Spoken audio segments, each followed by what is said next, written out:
Back with you on Hitting Hard with Jon Chuckery on Locked On Sports Atlanta. Don't forget, subscribe to our YouTube channel. Just go on to YouTube, search out Locked On Sports Atlanta. Hit that subscribe button. Leave us a comment. Tell us what you think about the show. And, of course, you can follow me on Twitter. It is at JMCH316. Well, it's Tuesday night, and it's Game 5 of Hawks and Heat. And if the Hawks win, we'll get a Game 6 on Thursday. They lose, hasta lasagna, don't get any on you. Your season is officially over at that point. So we talked yesterday about the disappointment in what was Game 4 with the Atlanta Hawks at home, blown up by 24 points in that game. What do I expect the Hawks to do tonight? I don't know. See, that's the problem. See, I'd like to think that this team, after making a run to the Eastern Conference Finals, bounces back and finds a way, and their backs are against the wall. You saw Friday night. They were down, backs against the wall. You had no choice. You had to win. Bop, bop, bop, bop, bop. You got it done, right? You figured it out. You got it done. Wasn't pretty, wasn't great, wasn't the way you'd love to be able to go out and win a basketball game, but you found a way to win the game. Same scenario comes on Sunday. And Sunday plays out, and you look good in the first quarter. You hit some shots. You got the lead. All good, right? Second quarter, you just tank. And it never caught back up. And the Heat took it to you. You played sort of out of sync. Your star didn't play like a star. Your role players didn't play like role players. You didn't do a whole lot good. And it just all fell apart. And that was disappointing because you had a crowd that was into it and ready to see the Hawks win a basketball game. Can the Hawks go down tonight and beat Miami? Yeah, they absolutely can. They can go down and beat the Heat.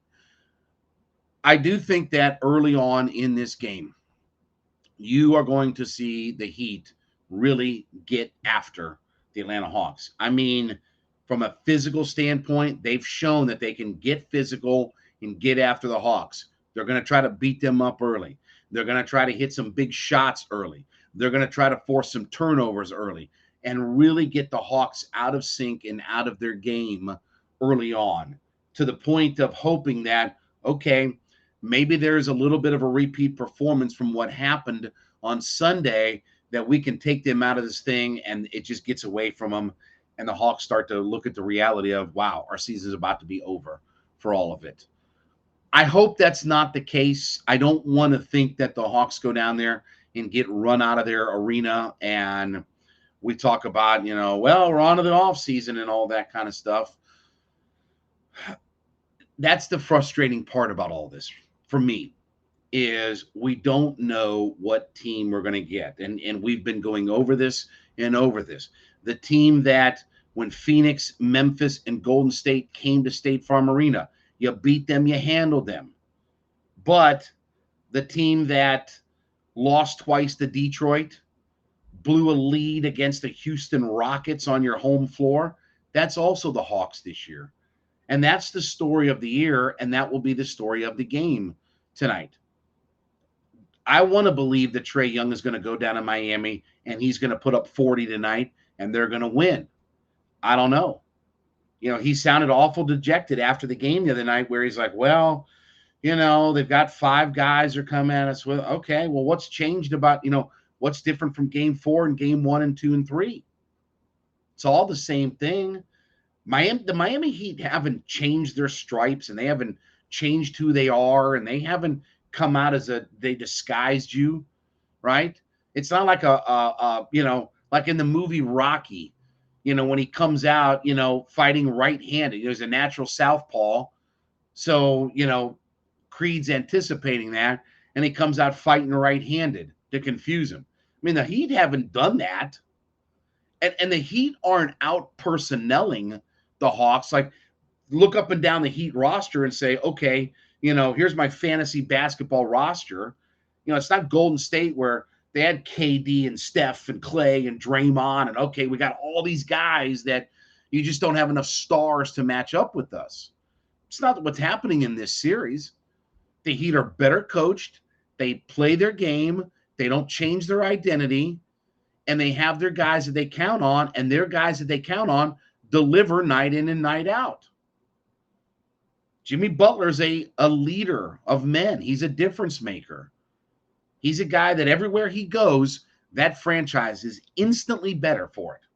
Minnesota, Chicago, Philly, Miami, your franchise is instantly better. I don't know if the Hawks have that leader kind of guy.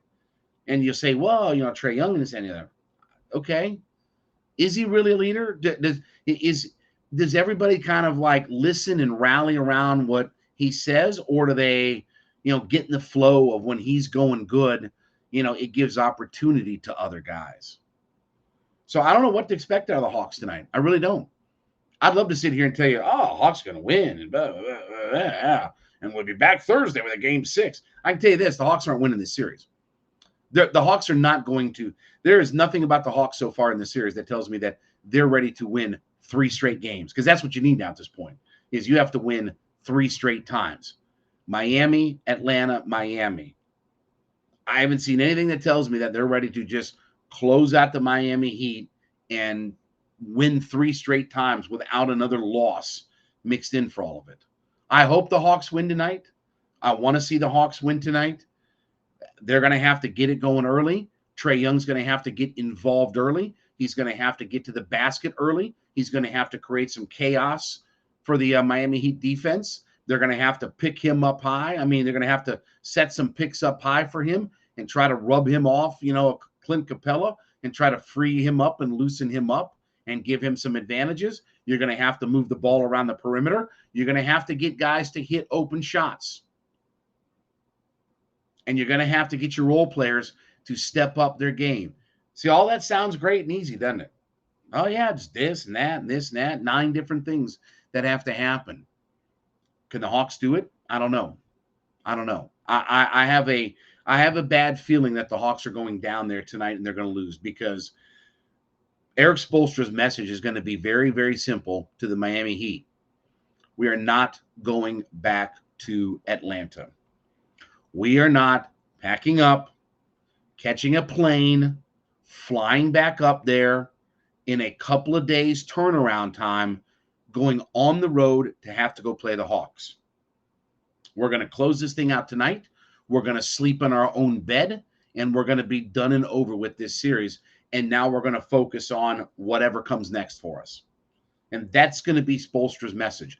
That's going to be the message the Miami Heat team sent. Because the Miami Heat don't want to have to get on an airplane and fly up here for Thursday. We finish late Tuesday night. We got to be here maybe tomorrow afternoon, or Thursday morning, however that's going to work. Heat don't want to do that. Come out, they're going to throw haymakers. They're going to try to knock you off early out there. So, look, we'll probably know. Watch the first 6 or 8 minutes of this game tonight. Watch the first 6-8 minutes of this game. I think you'll have a pretty clear understanding about where these two teams are at. The Hawks can survive and weather the storm. I'm not talking about from the crowd standpoint and this and the other. The Hawks can find a way to weather the storm and get through that initial rush that the Miami Heat are going to bring. Maybe they find a way to pull this thing out. But it's a real uphill battle, and after what happened on Sunday, I just don't know what Hawks team I'm going to get. All right, we thank you so much for being a part of the show. Of course, we want you to head over to our YouTube channel. You just go to Locked On Sports Atlanta. You can find us there very easily. And, of course, we're asking you to be a part of our community as well on Twitter at JMCH316. We thank you for making Hittin Hard with Jon Chuckery your first listen every day. Now make your second listen be A to Z with my buddy Mark Zinno. Return to Mark Zinno, Atlanta Sports. Sports opinions you may not like, but listen, you need to hear them. A to Z with Mark Zinno. It's part of Locked On Sports Atlanta as well. Free and available on YouTube and wherever you listen to podcasts. So we'll be back with you tomorrow. We'll recap the Hawks. We'll see what goes on there. This has been Hittin Hard with Jon Chuckery on Locked On Sports Atlanta.